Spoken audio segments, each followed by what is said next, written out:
Hey guys, tonight we're taking a ferry ride, but not to anywhere sunny or exciting. No, we're headed out into the chilly, often fog-choked waters of San Francisco Bay, making our way to a place that once held America's most infamous criminals. A place so inescapable you probably wouldn't last a week in its cold, unyielding embrace. But we're not here for the daring escapes or the notorious residents. Tonight, with the gentle sway of the unseen tide and the distant cries of gulls, we're settling onto Alcatraz, not as a fortress of fear, but as a surprisingly quiet, almost polite, haunting ground. So, before you get comfortable, take a moment to like the video and subscribe, but only if you genuinely enjoy what I do here. Let me know where and when you're listening from in the comments below. Now, dim the lights, maybe turn on a fan for that soft background hum, and let's ease into tonight's journey together. You're drifting now, letting your thoughts soften as we settle onto the cold, damp rock known as Alcatraz. Not the Hollywood version with the daring escapes and the clanging cells, but a much quieter place. Imagine it under a thick San Francisco fog, the kind that muffles every sound, turning the sharp cries of gulls into distant whispers. This isn't about the infamous criminals who tried to break out. It's about the countless, less-known souls who simply existed within its walls, and perhaps still linger in their surprisingly polite way. This historical landmark, once a fortress, then a military prison, and finally a federal penitentiary, has always carried a weighty silence, a testament to its imposing isolation. Even before it became a federal prison in 1934, Alcatraz held secrets. During its time as a military fort and prison, it housed Confederate sympathizers, Native American tribal leaders, and even citizens accused of treason during the Civil War. It's a strange but true fact that during its military period, the island was home to a variety of exotic birds brought by bored soldiers, making it a surprisingly noisy place for a time, a stark contrast to its later grim silence. Imagine the faint chirping of canaries echoing in the desolate stone corridors. A sound entirely out of place, much like our polite spirits. Historians still debate the extent to which the military prison's harsh conditions laid the psychological groundwork for its later reputation. As a federal penitentiary, it was designed to be the absolute last resort, a place where the most incorrigible criminals, those who caused trouble in other prisons, were sent. The very architecture was meant to deter, to isolate, to simply contain. The thick concrete walls, the steel bars, the constant hum of surveillance, it all contributed to an oppressive quiet. But beneath that official silence, a different kind of quiet settled in. The quiet of routine, of resignation, and of unseen presences. It's a common historical event that prisons, especially those built for maximum security, often develop their own unique internal cultures, unspoken rules, and even distinctive atmospheres that persist long after the inmates are gone. It's almost as if the very air itself absorbed the monotonous daily grind. We're not talking about menacing specters here. No rattling chains or blood-curdling screams. These are the ghosts of the forgotten inmates, the ones whose stories didn't make the headlines, the ones who simply served their time in a chilling silence. They aren't trying to scare you. They just are. Perhaps they're still stuck in their mundane routines, or perhaps they're simply too polite to make a fuss, like a spectral neighbor who always waits for you to leave before taking out their trash. Imagine a spirit that still meticulously folds its spectral blanket or waits patiently for a spectral meal. It's a subtle, almost comforting presence, like the faint scent of old dust and faded memories. Historians still debate the true number of suicides and unexplained deaths that occurred on the island, contributing to its somber aura. As the fog rolls in from the bay, imagine it seeping through the cracks in the cell blocks, settling over the empty mess hall and clinging to the rusted catwalks. It carries with it the echoes of forgotten lives, the whispers of untold routines, and the surprisingly unobtrusive presence of those who never truly left. This is the Alcatraz we're exploring tonight, not the fortress of fear, but the island of quiet reputations, where even the ghosts know their place and respect your slumber. It's less a haunted house and more a museum of quietude, where the exhibits occasionally move things a millimeter. You're still drifting, settling deeper into the quiet hum of Alcatraz, the kind of quiet that only decades of enforced silence can create. It's a quiet that presses in, subtly. This isn't the quiet of a peaceful forest. It's the quiet of routine, of highly regulated lives lived under constant scrutiny. And for the forgotten inmates, this routine was their entire existence. Imagine living your life by a bell, a schedule so precise you could set your watch by it, if you were allowed a watch, that is. The daily rhythm of Alcatraz was a monotonous masterpiece. The insistent clang of the morning bell, the shuffle of feet on cold concrete, the clatter of mess kits, the whisper of guards on patrol, each sound a predictable part of a tightly choreographed day.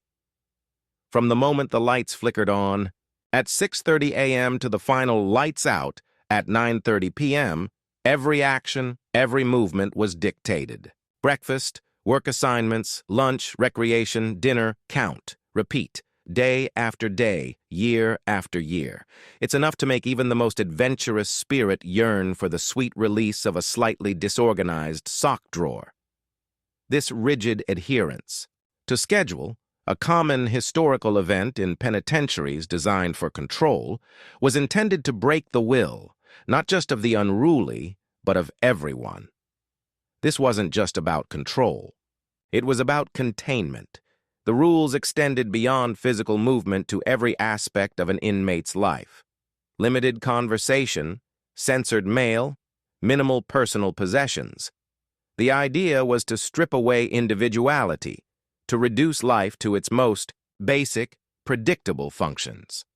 It's a strange but true fact that some inmates found comfort in this very predictability, a bizarre sense of security in knowing exactly what the next minute, hour, or day would bring, no matter how bleak. They knew the bell for dinner would ring, even if the meal itself was uninspiring. Historians still debate the psychological impact of such extreme routine on the long-term mental health of prisoners. The guards, too, lived by this rhythm, though from a different perspective. They observed, they enforced. They became extensions of the routine themselves. Their steps echoed a familiar pattern. Their voices, when used, carried the same unwavering authority. Even visitors, when they arrived, had to adhere to strict schedules and silent observation, becoming temporary participants in the island's oppressive ballet. You can almost feel the weight of countless identical moments, pressing down day after day. It's like watching the same really boring movie on repeat for years. This pervasive routine, this predictable monotony, is what we believe anchored many of the forgotten inmates to the rock even after their physical forms had departed. Their spiritual energies, steeped in the unyielding patterns of prison life, simply continue. They might not be trying to communicate, they might just be going through the motions. A polite spirit might push a phantom mess kit across a table, or tap a spectral pencil against a cell wall, not to scare you, but because that's just what they did. It's a comforting thought, in a weird way, that even in death, some find solace in the familiar, however dull. As the fog wraps around the cell block again, imagine the quiet echoes of a million identical footsteps, the soft creak of an unseen door, the faint rustle of a spectral uniform. These aren't the dramatic apparitions of horror movies. These are the polite ghosts of Alcatraz's forgotten inmates, forever bound to their mundane routines, gently nudging at the edges of your perception, simply living out their eternal, predictable days. You're still settling into the quiet, pervasive hum of Alcatraz, feeling the lingering weight of all those meticulously structured days. It's not just the routine that defines this place, it's the very design. Alcatraz wasn't just a prison. It was a psychological weapon, built for containment and isolation on an unprecedented scale.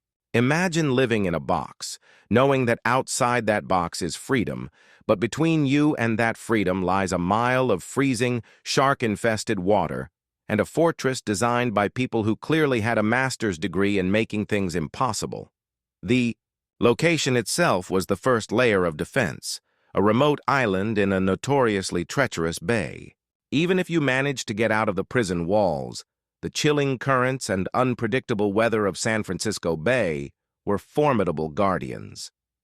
It's a common historical event that island prisons were often chosen for their natural barriers, turning the surrounding water into another wall.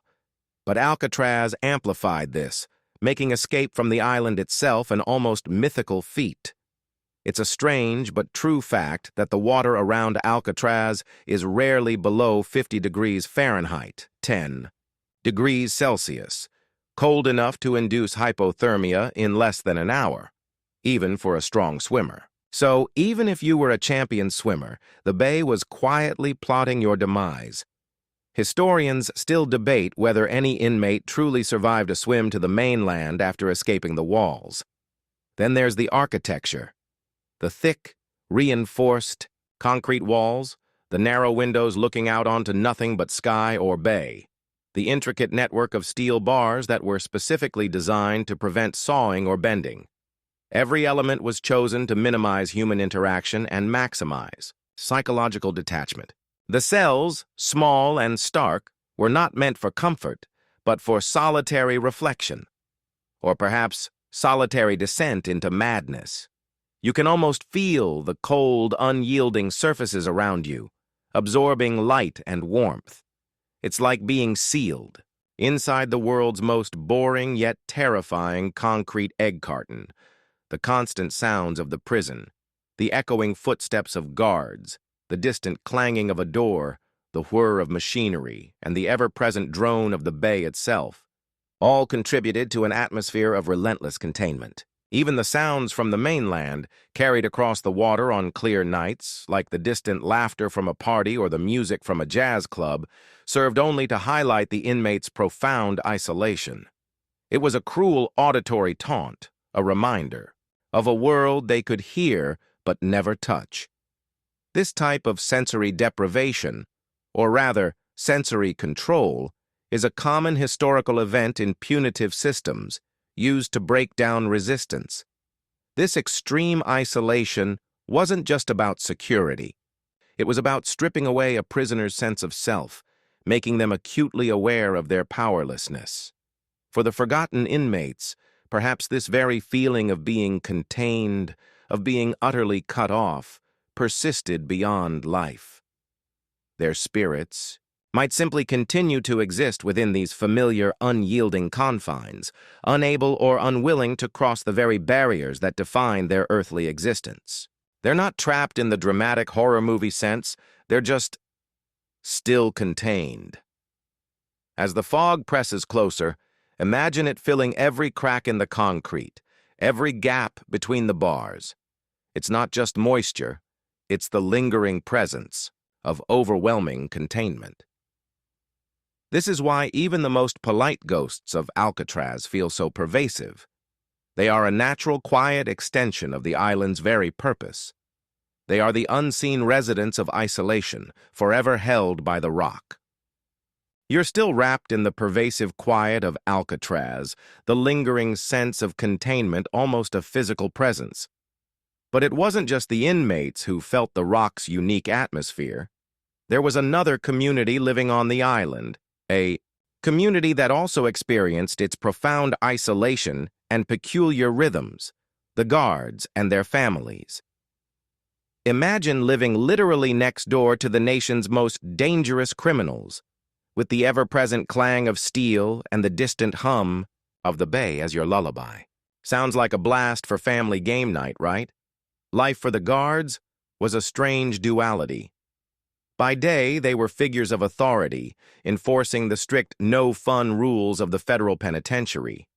They patrolled the catwalks, stood watch in the towers, and ensured the absolute containment of their charges. Their uniforms were crisp, their demeanors firm. This rigid discipline, a common historical event for military or prison personnel, was essential for maintaining order in such a high-stakes environment. But by night, they returned to their homes, many of them small apartments actually located on the island, just steps from the prison walls. And here's where it gets truly unique. Their families lived there too. Wives, children, even pets. Imagine. Kids riding bikes around the parade grounds, while just beyond a fence, Al Capone might be doing his laundry. It's a strange but true fact that children living on Alcatraz would often tell stories of hearing strange noises at night. Whispers, footsteps, the faint clinking of unseen objects, which they often attributed to the prisoners or just the creepy old building long before any formal ghost stories gained traction. Historians still debate the long-term psychological effects of growing up in such an isolated and high-security environment. These families experience the same pervasive fog, the same chilling winds, the same sense of being cut off from the mainland. They shopped at the island's small commissary, went to school in its single classroom, and navigated the same concrete paths as the inmates, albeit on the outside of the bars. Their lives, though free in comparison, were still shaped by the prison's relentless presence. They were, in a way, also contained by Alcatraz, living in a gilded cage that just happened to have better views and less immediate danger. The guards themselves often spoke of an unspoken understanding with the inmates, a strange truce born of shared isolation. They knew the daily routines as intimately as the prisoners did, and sometimes a guard might even share a quiet moment, a brief, wordless acknowledgement of their shared, peculiar existence. This almost symbiotic relationship between jailer and jailed, while not unique to Alcatraz, took on a particular intensity on the Rock due to its extreme isolation. So when we talk about the polite ghosts of Alcatraz, we should consider that perhaps some of these lingering presences aren't just inmates. Perhaps they are also the unseen echoes of the guards, forever on patrol, or even the faint laughter of children who once played on the parade grounds, their innocence captured by the island's unique atmosphere. These spirits, if they are indeed present, would carry the same ingrained politeness and adherence to routine that defined their living counterparts, making their manifestations subtle, respectful, and entirely non-threatening, as the fog now completely envelops the Rock. Imagine it swirling around the old living quarters, gently touching the forgotten playgrounds. It carries with it not just the lingering silence of the cells, but also the phantom footsteps of those who guarded them, and the quiet dreams of the children who called this strange, isolated place home. This layer of shared experience, this unique community, adds another subtle dimension to the polite haunting of Alcatraz. You're still floating gently, feeling the lingering weight of Alcatraz's disciplined air, now infused with the subtle echoes of both the confined and their quiet custodians. As the hours turn and the fog seems to thicken, a new layer of the island's unique atmosphere begins to reveal itself, the subtle dance between living and unseen presences. This is where we touch upon the unseen companions, the early inmate encounters with subtle, polite spectral phenomena that were often dismissed, overlooked, or simply too mundane to report. Because, let's be honest, who's going to believe the ghost story of a hardened criminal who's just trying to tell you a spectral cellmate keeps tidying their phantom bed? Prisoners, by their very nature, were intensely observant. Stripped of most external stimuli, their senses became acutely tuned to the subtle shifts in their environment. A flicker in the dim light, a sudden chill in a specific spot, a whisper that wasn't quite the wind. These weren't necessarily terrifying events. More often they were just there, part of the background noise of confinement. It's a common, historical event that individuals in solitary confinement or highly restrictive environments often report heightened sensory perception or even mild hallucinations, blurring the lines between reality and the mind's own workings. Alcatraz, with its extreme isolation, would have been a prime breeding ground for such experiences. Many of these early encounters weren't dramatic at all. Imagine an inmate reaching for his sparse possessions, only to find a toothbrush subtly moved, or a book turned to a different page, a fleeting shadow in the periphery of vision, gone the moment you look directly, a faint, almost imperceptible murmur, like someone quietly clearing their throat in the next cell. These weren't overt attempts at communication. They were more like the lingering habits of a long-gone roommate who just can't quite break their routine. It's a strange but true fact that some of the most persistent ghost stories on Alcatraz involve these minor, almost domestic disturbances, rather than frightening apparitions. Historians still debate whether these accounts were genuine experiences, psychological effects of confinement, or simply tales exaggerated over time. These experiences, if mentioned at all, were often shared in hushed tones, dismissed by guards, or even kept secret by the inmates themselves. After all, admitting to seeing or hearing ghosts in a maximum security prison might just land you in the padded cell for observation. So, these polite spectral activities often went unrecorded. In official logs, becoming part of the island's unspoken lore, passed down through whispers between cells or discreet conversations during yard time. It's like finding out your slightly eccentric aunt has been living in your attic for years, and everyone just kind of shrugs about it. What's fascinating is the consistent politeness of these early reported phenomena. There's rarely an account of overt aggression or malicious intent from these unseen presences. They weren't throwing objects or causing chaos. They were simply there, subtly interacting with the environment, perhaps still performing their own ingrained habits. This suggests a deep connection to the monotonous routine and resigned acceptance that permeated Alcatraz life. These weren't spirits seeking vengeance or attention. They were merely continuing their existence in the only way they knew how. As the quiet deepens, imagine the feeling of being alone in your space, yet sensing a subtle, unobtrusive presence, a gentle shift in the air, a fleeting glimpse of something that isn't quite there. This is the subtle haunting of Alcatraz, a place where the veil between the living and the lingering is thin, but the residents on the other side are surprisingly respectful of your personal space. They are the quiet echoes of lives lived and routines endured, making them truly, politely, your unseen companions. You're now quite comfortable with the quiet, persistent hum of Alcatraz, the subtle presence of its unseen residents. As the fog outside thickens, let's drift deeper into the very heart of the prison, the cells themselves, and the whispers that linger within them. These are the specific cells and areas known for faint, recurring, non-threatening paranormal activity, often attributed to the forgotten inmates. Imagine lying on a cot, the faint sounds of the bay outside, and the distinct feeling that someone just adjusted a spectral pillow in the next cell over. Cell Block D, famously known as the treatment unit, or more grimly, the hole, was a particular source of these quiet phenomena.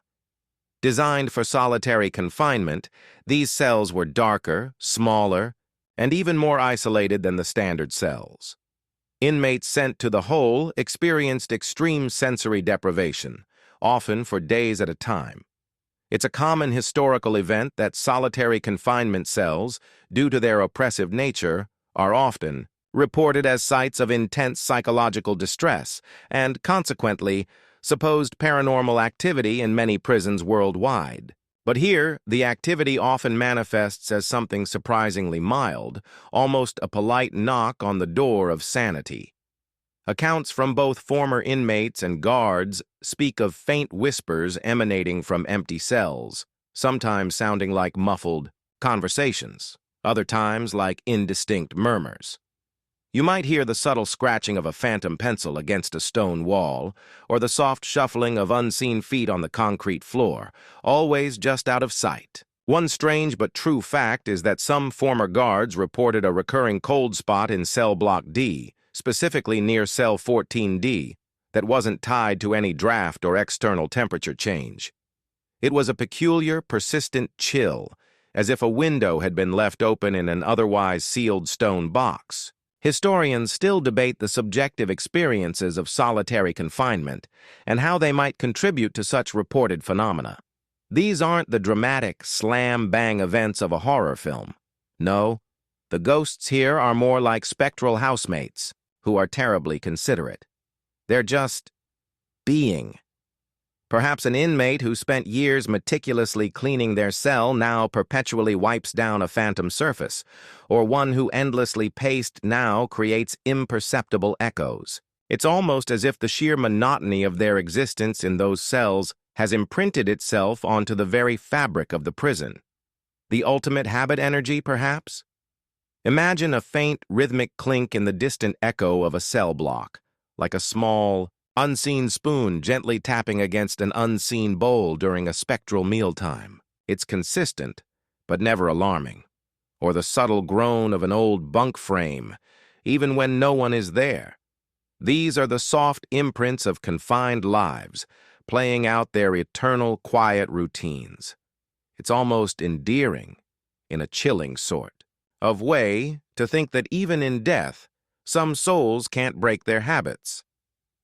As the quiet deepens, and the fog outside the window seems to cling to the bars, you might begin to sense these faint, recurring presences. Not as a threat, but as a gentle, unwavering reminder of the lives lived within these stone walls. The whispers in the cells of Alcatraz are not cries for help or warnings. They are merely the enduring echoes of routines, forever played out by the surprisingly polite ghosts of forgotten inmates. You're drifting deeper now, past the echoing whispers of the cells, past the faint clinking of unseen mess kits, allowing the persistent quiet of Alcatraz to draw you further into its unique history. This pervasive stillness, however, wasn't always unbroken. For some, the silence of the rock was permanent, leading us to consider the tales of quiet deaths within its walls.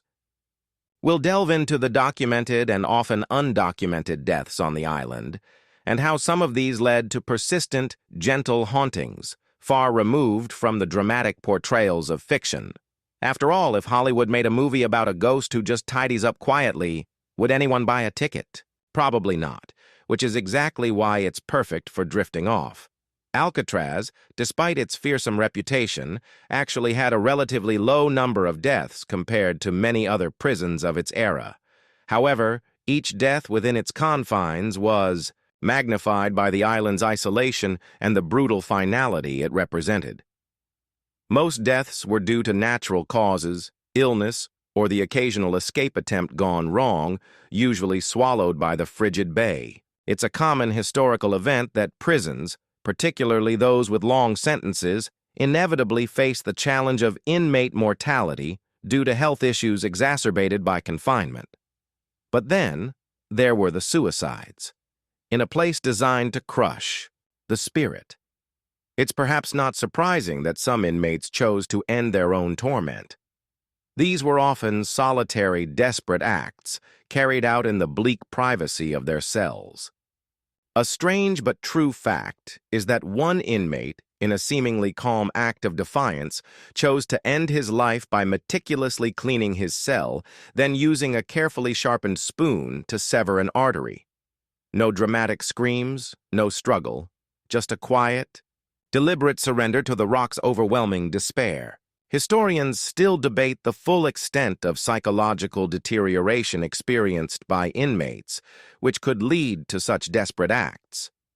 These quiet, solitary deaths, especially those that occurred within the cells, are often linked to the gentlest, most unassuming hauntings. Imagine a spirit that, having died alone and in quiet despair, simply continues its last few moments of mundane routine.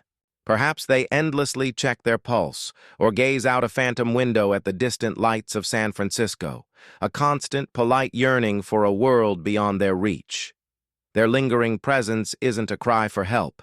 It's a silent, mournful echo of their final, resigned moments. It's like a spectral post-it note, subtly reminding you that someone was here, and then they weren't. The very stone and steel of the prison, soaked in decades of human emotion, might hold these quiet energies, the heavy silence that followed.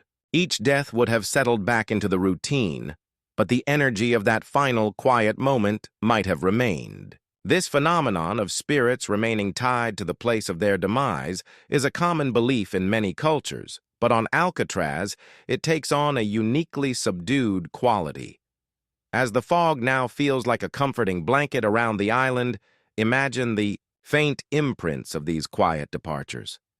The subtle scent of old blood that no living nose can detect. The almost inaudible sigh carried on an unseen breeze.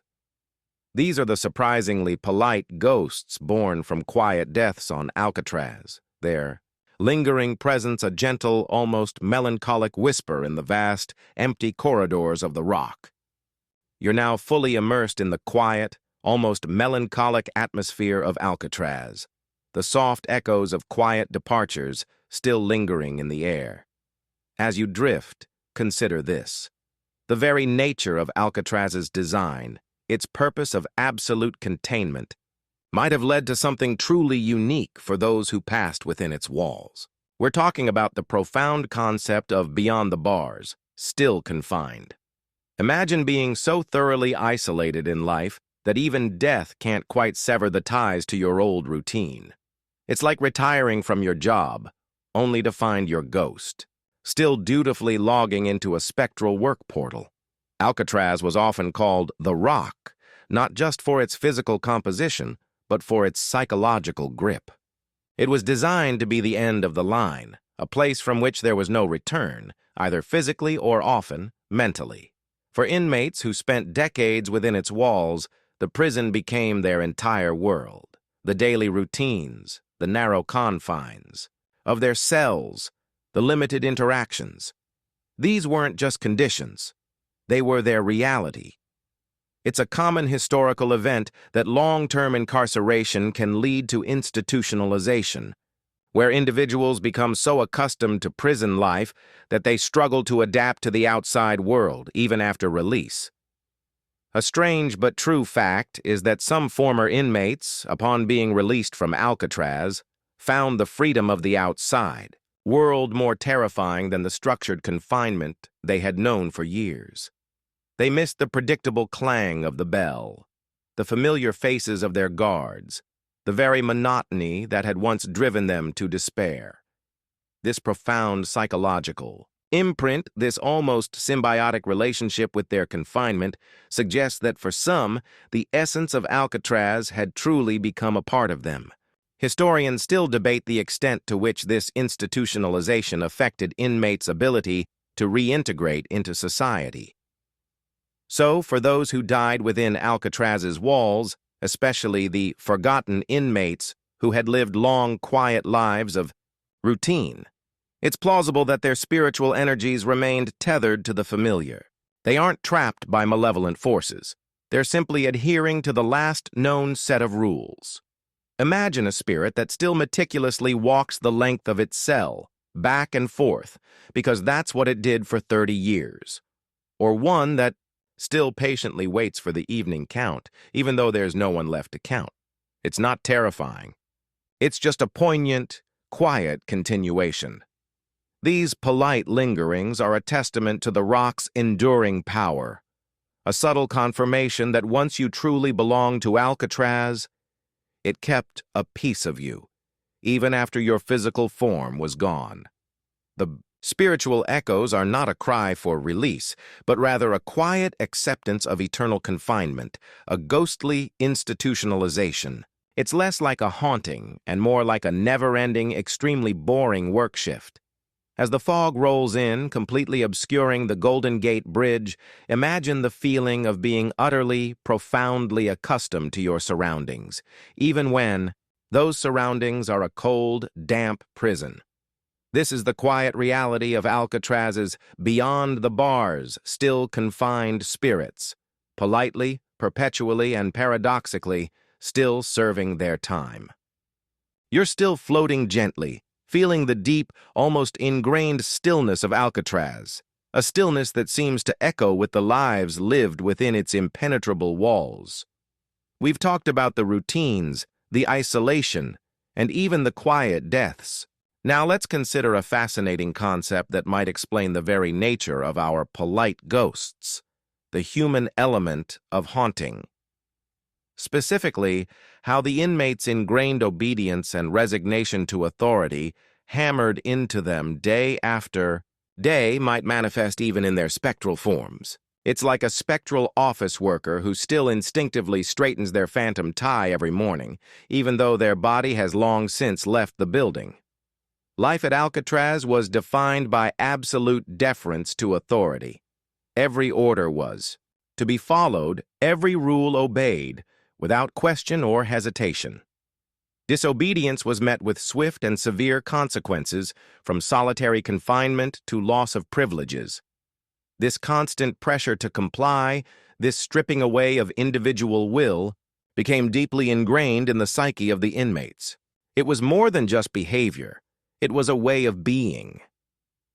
This rigid adherence to rules, a common historical event in highly disciplinary institutions, created an environment where compliance was paramount for survival. Imagine living for years, or even decades, in a place where your every move, every sound, every thought almost was monitored, where even a misplaced spoon could lead to punishment. In such an environment, the impulse to defy or resist would eventually be worn down, replaced by a deep-seated resignation. It's a strange but true fact that some former inmates, long after their release, found themselves still unconsciously adhering to prison rules like always walking on the right side of a corridor, even in a wide-open public space. The prison had become a part of their very fabric.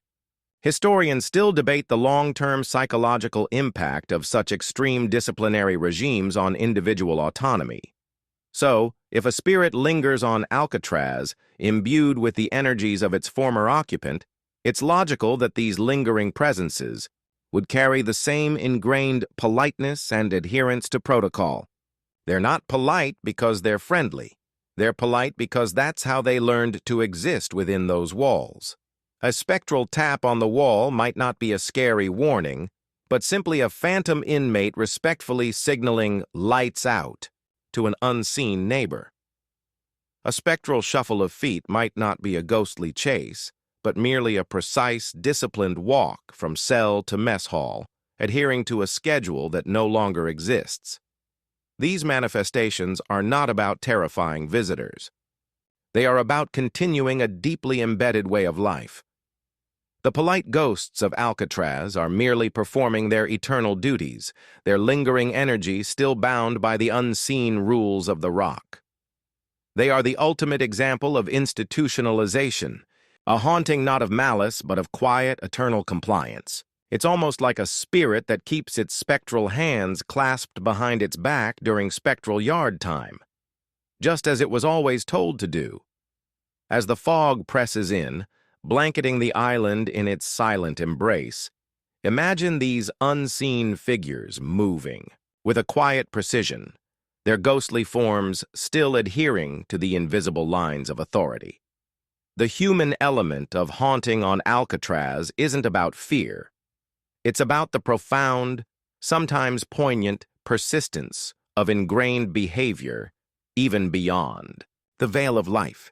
You're still floating gently, surrounded by the deep, ingrained silence of Alcatraz, a silence that seems to carry the echoes of disciplined lives. We've explored the routines, the isolation, the quiet deaths, and even the ingrained politeness of the lingering spirits. Now, let's turn our attention to an even more subtle, yet profound contributor to Alcatraz's unique atmosphere, the island's natural veil. The dense, swirling fog and the raw, untamed elements of the bay contribute to an otherworldly aura, almost as if nature itself is a participant in the island's gentle haunting. Imagine the San Francisco fog. It's not just a meteorological phenomenon. It's a character unto itself. It rolls in from the Pacific, thick and omnipresent, swallowing the city skyline, muffling sounds, and transforming familiar landscapes into blurred, ethereal visions. On Alcatraz, this fog is amplified. It seeps into every crack in the concrete, clings to the rusted bars, and wraps the entire island in a dense, silent shroud. It's a common historical event that coastal regions, especially those near large bodies of water, frequently experience thick fog, creating atmospheric conditions that can influence perception. This natural veil does more than just obscure sight. It mutes sound. The sharp cries of gulls become distant, mournful wails. The incessant lapping of the bay against the rocks turns into a soft, hypnotic hush. The distant sounds from the mainland, already a cruel tease, are further muffled, making the island feel even more profoundly cut off from the living world. It's a strange but true fact that during particularly dense fogs, the prison would often sound its foghorn, a deep, resonant blast that would echo across the bay, a solitary, mournful cry that emphasized the island's isolation rather than alleviating it. Historians still debate the psychological effects of prolonged exposure to such constant, pervasive fog on both inmates and guards. This natural atmospheric condition creates a perfect stage for subtle paranormal phenomena. In a place where vision is limited and sound is distorted, the senses become heightened, yet also more prone to misinterpretation. A fleeting shadow in the mist, a whisper carried on the wind that sounds almost like a human voice. These could be mundane, natural occurrences, or they could be the gentle manifestations of our polite ghosts, made all the more elusive and ethereal by their environment. It's like trying to find a perfectly clear signal on an old, crackly radio. You know something is there, but it's always just out of reach. The cold, damp air itself, a constant presence on the island, adds to the physical sensation of unease, yet also provides a strangely comforting chill. It's the kind of dampness that permeates everything, making the stone feel colder, the metal feel heavier, and the very air seem to press in on you. This isn't the icy chill of a malevolent presence, but rather the pervasive dampness of a place that has been continuously exposed to the elements for centuries. As the fog now completely blankets the island, imagine it as a living entity, a silent, pervasive presence that actively participates in the island's haunting.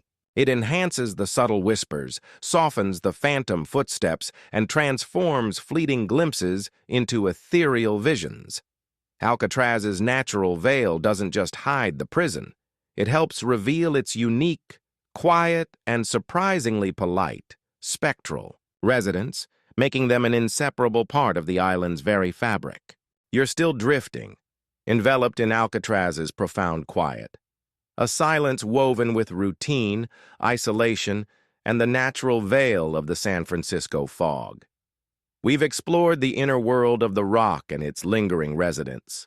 Now, let's consider how these subtle presences interact with those who come from the outside, the visits from the outside. These are the accounts of curious tourists and paranormal investigators who have encountered the island's subtle, polite presences, often without even realizing what they were experiencing until much later. Because let's face it, if a ghost just politely tidies up a mess you left, you might just assume the cleaning staff is really efficient. After Alcatraz ceased operations as a federal prison in 1963, it lay dormant for a time, then reopened as a national park site in 1973.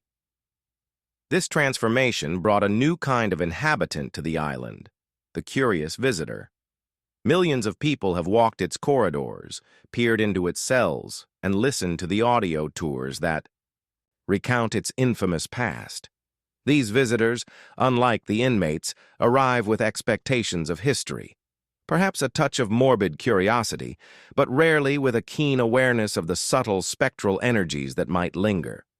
It's a common historical event that former prisons and penitentiaries often become popular tourist attractions, drawing visitors eager to explore their dark pasts. Many of the reported paranormal encounters from visitors are precisely what we've been discussing: subtle, non-threatening, and easily dismissed.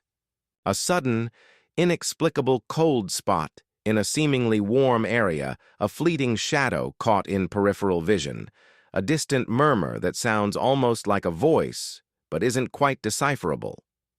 Imagine taking a photo of an empty cell and later noticing a faint, almost transparent anomaly in the background, just enough to make you wonder, but not enough to send you screaming. It's a strange but true fact that staff members and visitors have reported feeling light touches on their arms or shoulders, in empty areas almost like a polite tap, but turning around to find no one there. Historians still debate the subjective interpretation of sensory input in highly atmospheric locations. Paranormal investigators, equipped with specialized gear, sometimes detect more objective readings: sudden drops in electromagnetic fields, unexplained temperature fluctuations, or audio recordings of faint, disembodied whispers that defy rational explanation. But even their findings often lean towards the subtle rather than the sensational.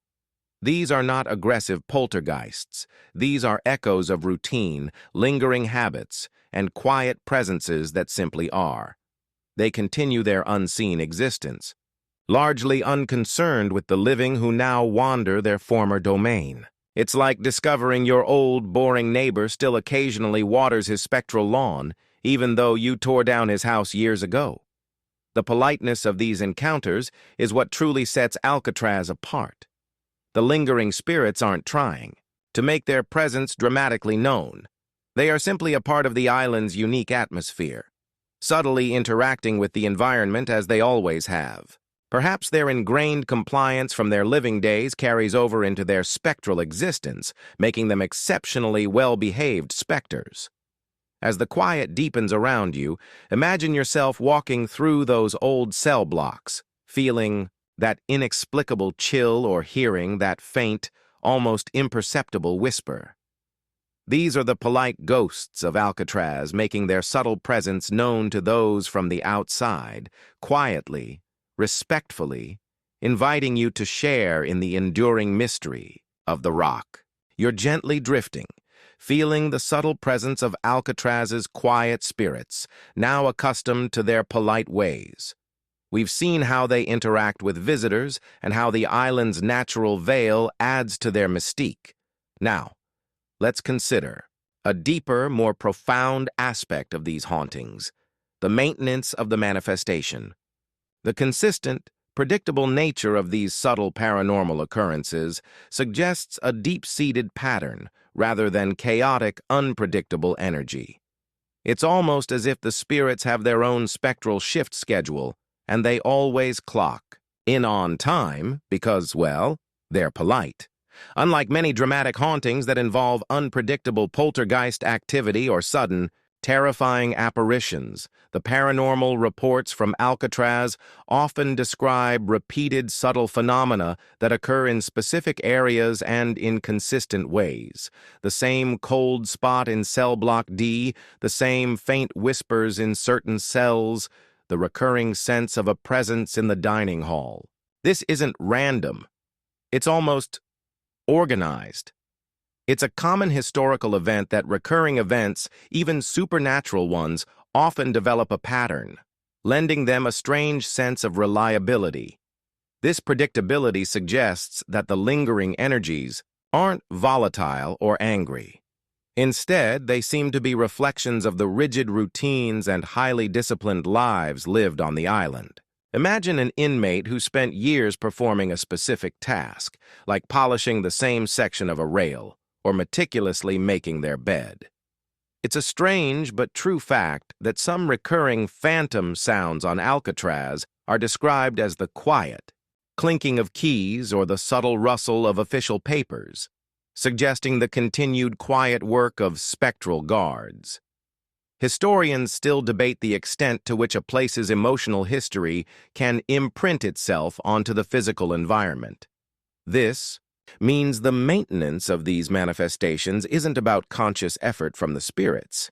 It's more like a residual haunting, where the energy of past actions and emotions has been so deeply imprinted onto the environment that it simply replays, subtly, over and over again. The island itself, soaked in decades of relentless routine, acts as a sort of cosmic recording device, playing back the most consistent moments of its forgotten inhabitants. It's like a perpetually looping, extremely low-budget documentary about prison life. These consistent, polite echoes are a testament to the sheer power of routine and institutionalization. Even in death, the patterns established in life on Alcatraz seem to persist, creating a pervasive and strangely comforting layer to the island's atmosphere. They don't try to scare you. They just do what they always did, with quiet precision. As the fog continues its silent dance around the rock, imagine these unseen patterns unfolding, perfectly maintained, perfectly consistent. The maintenance of the manifestation on Alcatraz is a quiet marvel, a testament to the polite, enduring presence of its forgotten inmates, forever performing their spectral duties within the unwavering walls of the prison. You're still floating gently, carried by the consistent, almost comforting rhythm of Alcatraz's subtle manifestations. We've explored how deeply ingrained routine and the very nature of the island contribute to these polite hauntings. Now, let's consider a more poignant theory behind these enduring presences: the unfinished business of boredom. It's the idea that perpetual monotony, unfulfilled lives, or perhaps even unspent creative energy might tie these spirits to their mundane routines, making them forever bound to the quiet tasks that defined their endless days. Imagine a spectral artist who endlessly sketches the same uninspired prison wall because that's all they ever knew. Life in Alcatraz was, by design, incredibly boring. There were strict limits on recreation, education, and interaction. Days stretched into weeks, months into years, marked only by the repetitive clang of bells and the strict adherence to schedule. While some inmates found solace in reading or limited crafts, for many it was a profound, soul-crushing monotony. It's a common historical event that long-term confinement, especially with sensory deprivation, can lead to severe psychological effects, including deep-seated boredom and a feeling of being adrift. A strange but true fact is that some inmates, desperate to alleviate the monotony, would engage in bizarre, repetitive behaviors, counting every brick in their cell, memorizing the patterns of shadows on the wall, or endlessly polishing a single spoon until it gleamed. These weren't productive activities. They were desperate attempts to impose some kind of order or meaning on an otherwise meaningless existence. Historians still debate the effectiveness of such extreme psychological tactics in achieving rehabilitation versus simply creating perpetual mental anguish. So for those forgotten inmates who died on the rock, perhaps their spirits remain, still trying to finish the endless work of passing time. Their polite hauntings aren't a sign of malice, but a reflection of this profound, unspent boredom. A spectral inmate endlessly pacing their cell isn't doing so out of anger, but because that's how they once filled the desolate hours. A faint, repetitive tapping sound might not be a ghostly warning, but the echo of an inmate who spent years tapping out Morse code messages to an unseen neighbor, a futile attempt at connection in a world of isolation. It's like your old friend who can't stop checking their phone for notifications, even after they've passed on. These manifestations are a quiet testament to the human need for purpose, even in the most desolate of circumstances. The polite ghosts of Alcatraz, still stuck in their mundane routines, are perhaps trying to complete the task of their lives, which was simply to endure the overwhelming boredom. Their persistent, gentle presences are a poignant reminder of lives unlived, passions unpursued, and the endless, quiet grind of time on the rock. As the fog now feels like a heavy, comforting blanket, imagine these unseen forces, forever engaged in their quiet, unending work. The unfinished business of boredom on Alcatraz is a profound and gentle haunting, a testament to the quiet persistence of spirits who are still, politely, just trying to fill their time. You're still drifting, enveloped in the heavy yet oddly comforting quiet of Alcatraz, the echoes of boredom and ingrained routine now familiar companions. As we near the end of our journey through this unique historical space, let's consider how Alcatraz, even after its active prison days, maintains its distinct character and its polite spectral residence, the rock's enduring legacy. It's how the island, now a world-renowned tourist attraction, retains its unique somber and politely haunted essence, much like an old, distinguished relative who still quietly observes the family gatherings from the corner of the room. When Alcatraz closed its federal prison doors in 1963, it was not the end for the island. After a period of Native American occupation and subsequent designation as a national park site in 1972, it underwent a remarkable transformation. Millions of visitors each year now flock to The Rock, eager to explore its history, its notorious inmates, and its formidable architecture. It's a common historical event that places of significant historical confinement, once feared, become places of public fascination and education. Despite the throngs of tourists, the audio tours, and the gift shops, the core essence of Alcatraz remains. The cold stone walls, the stark cells, the biting winds, and the ever-present fog still convey the isolation and the weight of its past. The sheer volume of human experience, the despair, the boredom, the strict adherence to rules, seems to have permanently imprinted itself onto the island. It's a strange but true fact that even with thousands of people moving through the cell blocks daily, many visitors report a pervasive feeling of quiet or stillness that is hard to shake, even in bustling areas. Historians still debate how much of a site's atmosphere is due to its physical properties versus the collective memory and emotional residue of past events. This enduring legacy is precisely why the polite ghosts continue their subtle manifestations. They are not disturbed by the living. In fact, their quiet routines might even be enhanced by the lack of direct interaction. They simply are, woven into the very fabric of the island's enduring character. The maintenance of the manifestation we discussed earlier finds its perfect environment here, a place that honors its past by preserving the very conditions that created its unique atmosphere. It's like a spectral stage play that continues, to run indefinitely even without an audience because the actors are just that committed. The Rock's enduring legacy is not just about its physical structures, but also about the intangible spirit that lingers. It's the quiet echo of a bell, the subtle chill in a cell, the faint murmur carried on the fog.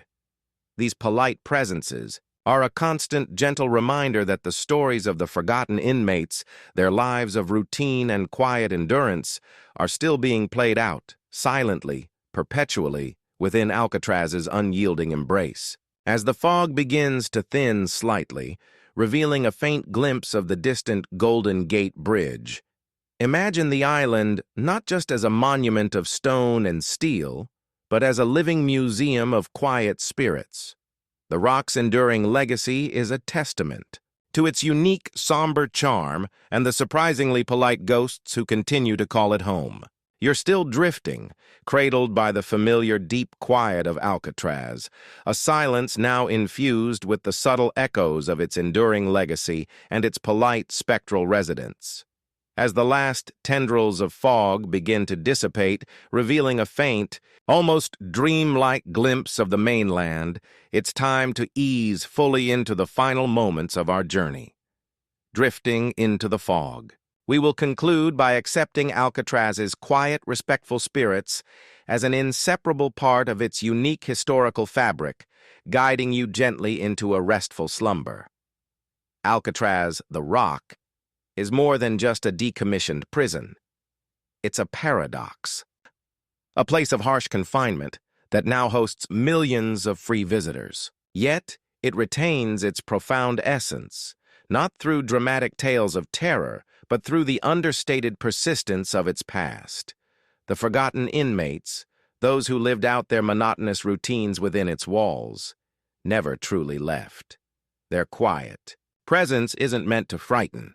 It's a testament to lives lived under extraordinary circumstances, a silent echo of endurance. It's a common historical event for places of extreme human experience to hold a powerful, lingering atmosphere that transcends simple bricks and mortar. Think of these spirits not as conventional ghosts, but as permanent residents of a very particular kind of museum. They are the unseen exhibits, meticulously maintaining their silent routines, unbothered by the passage of time or the curious eyes of the living. A strange but true fact is that some visitors report feeling a sense of profound peace or melancholic calm on the island rather than fear, attributing it to the pervasive quiet and the sheer weight of history. Historians still debate the extent to which human consciousness can leave an energetic imprint on a physical location, independent of traditional paranormal theories. As you close your eyes, imagine the island now, not as a place of past suffering, but as a place of perpetual, respectful remembrance. The subtle chill you might have felt, the faint whisper carried on the air, the sense of a presence just beyond your perception, these are the polite invitations from the forgotten. They ask nothing of you, demand no attention, and cause no harm. They simply exist, silently, gracefully, continuing their eternal quiet existence. It's like your favorite historical podcast, constantly replaying in the background, offering subtle, comforting echoes. The ultimate politeness of these Alcatraz spirits is their quiet reassurance that even in the most isolated and disciplined of places, a part of humanity, in its most mundane and resilient form, endures. They are the island's eternal guardians of routine, ensuring that the rhythm of the rock, however quiet, never truly stops. End of script. Sweet dreams. Well, as the last wisps of fog finally clear from Alcatraz and the distant lights of San Francisco begin to twinkle, our journey through the surprisingly polite spectral world of the rock comes to a gentle close. You've walked the quiet corridors, felt the chill in the cells, and perhaps even sensed the lingering routines of those forgotten inmates. They aren't here to scare you. They're just carrying on, bound by habit, forever a part of the island's unique, quiet history. Remember, the stories we explore here on Emberlight Echoes are meant to transport you, to calm your mind, and to gently guide you toward a peaceful night's rest. So, if you enjoyed drifting off with the polite ghosts of Alcatraz tonight, please consider hitting that like button if you haven't already, and subscribe to the channel if you want more hushed histories and tranquil tales. It truly helps us bring these stories to life, or well, to afterlife. Thank you for joining me on this quiet adventure. Until tomorrow, when we'll drift into another fascinating corner of history, sleep tight.